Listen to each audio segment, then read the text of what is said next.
the middle of this huge sort of quandary about what is work, where is work a thing, is work a place? And a lot of what you talk about is the micro stresses of what happens in a typical workplace. Somebody lets you down on a project and that ricochets into other areas, and now you're catching up and you miss the kids' ball game. And it's this sort of hairball of stuff that we all experience. And yet finding our ways to dig out of that is really hard. What I know you're interested in talking about here is this notion of resilience and perhaps some of the solutions. So just to kind of wrap the book in a nutshell, Exhibit A right here, I've got it right there. But the book really talks about these 14 sources of just things that you feel are out of your control, and things like unpredictable authority figures. So your boss comes in and changes the agenda for the week, and that happens every week. And it's like, oh geez, now I've got to go change what I'm doing with my people, and that's sort of bouncing off each other. Kind of that happens a lot at work. So maybe talk a little bit. I should also mention you've got an app, right? It's on the App Store. Yes, I definitely urge people to take a look at it. We set it up. It's obviously for free and just gives people a neat chance to go in and diagnose and get, prompts to remember to take action over time and things like that. So I would urge people to take advantage of that. Absolutely. There. And I think part of the dilemma with like mustering the energy to deal with these micro stresses, because mustering the energy to do something different requires energy. So if you're already sort of depleted, it's really hard to do that.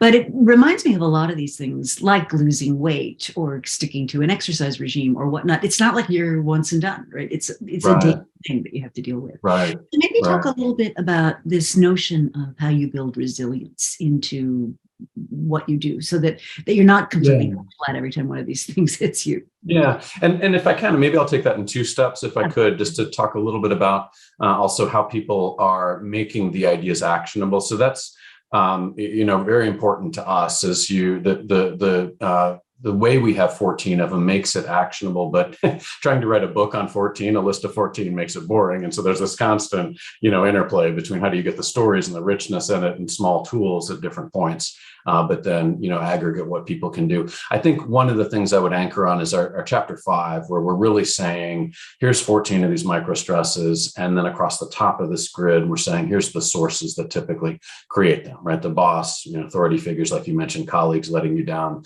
children stressing you out, aging parents. I mean, really thinking kind of more comprehensively. And when we look at it that way, and we're working with groups, what we see is we'll take people, through that grid 3 times. The first time we'll say, where are 2 or 3 of these that are systemic enough in your life that you should be doing something about it, right? You should be changing the nature of an interaction, creating more space between them, putting those interactions in other groups, all sorts of opportunities to shift that. And inevitably, to your point, people start filling this grid out in leadership programs and they start getting to 10 or 12. And you're like, no. If it's everything, it's nothing, right? You've got to focus in on 2 or 3 that you can legitimately take action on. But what we know, and you would know this too from your work, is that the impact of removing the negative on our well-being is much greater than introducing a positive, right? So, typically 3 to 5 times the impact of the negatives in our lives, social psychology shows, versus the positives. And so it's really worth doing. We don't do it that much. I'm finding it's actually hard to get people to think about it. They're quick to jump to what they should go do.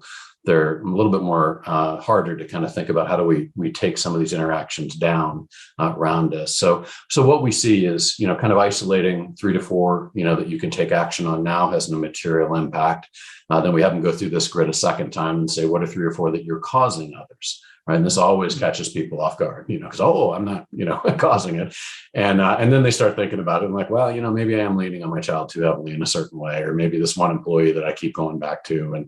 And the reason that is what we can see culturally in places when we map these.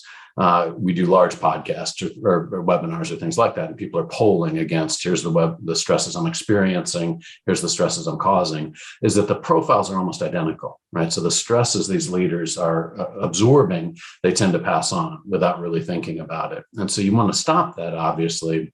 But from an individual standpoint, what we know is that the stress we create tends to boomerang back on us in different forms, right? So you lean on that employee too heavily, they start to disengage, burn out, you're working harder, you're not getting their innovative insights.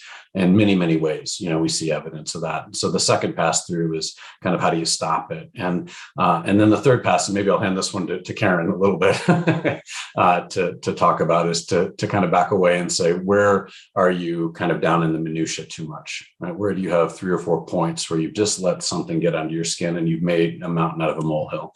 And in the perspective of life, you really should be kind of backing away from that. And that was one of the cool things, right? That we found the 10 percenters, or our top happy people, did a lot more effectively than the rest of us. So.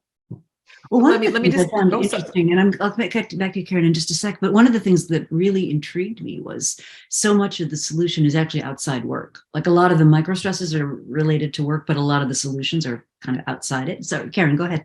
No, that actually segues perfectly into explaining a little bit more about this third pass of identifying 2 or 3 things that you're just going to choose to rise above, not because you're Pollyanna, not because, you're just trying to forget the negative. It's because you realize these things are systemic enough, and in the grand scheme of things, they're actually not really going to matter that much. But one of the ways that we found was really effective for doing this is that Rob mentioned the people in our research, a small subset that we started calling the 10 percenters, because they represented roughly 10% of the people in our interviews who actually were just better at rising above. They didn't let microstress derail them in the same way that many other people did, is because they actually put some time and energy into building what we call a multidimensional life. They actually had connections with 2 or 3 authentic connections with groups or activities involving other people outside of work and home, which actually just did all kinds of things for them, including helping keep everything in perspective, seeing things differently, putting them in contact with people who have, maybe a whole different set of problems that make yours seem not so bad.